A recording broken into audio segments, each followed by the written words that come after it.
சிம்ம ராசியில் சிம்ம லக்னம் சார்ந்த நபர்களுக்கு வெற்றிகளை நிறைய பெறக்கூடிய நாளாக இருக்கப்படுது. லாபங்கள் நிறைய ஈட்ட பெறக்கூடிய நாளாக இருக்கப்படுது. நினைத்த காரியங்கள் எல்லாமே பெரிய அளவுக்கு மேன்மை பெறக்கூடிய நாளாக இருக்கப்படுது. ஒரு விஷயத்தை நீங்கள் பிளான் பண்ணுறீங்கன்னா அந்த விஷயம் கண்டிப்பாக நடந்தே தீரும். No doubt in that. அவ்வளோதான். ஏன்னா பஞ்சமஸ்தானத்தில் உட்காந்துருக்கிறது ராஜ கிரகம். குருங்கிறதே ஒரு ராஜ கிரகம். குரு வீட்டில் போய் செவ்வாய் உட்காந்துருக்கும்போது பயங்கர பலம் கொண்ட நபராக நீங்கள் மாறுகின்றீர்கள்.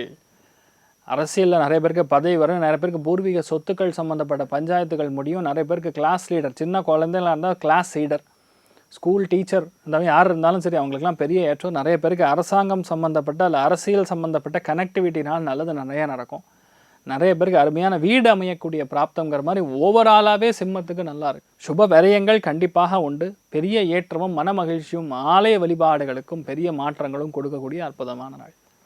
நீங்கள் வழிபாடு செய்ய வேண்டிய தெய்வம் அனந்த சேனன் பத்மநாபன் வழிபாடு. ஏற்றத்தை கொடுப்பார். ராசியானர் மஞ்சள் நிறம்.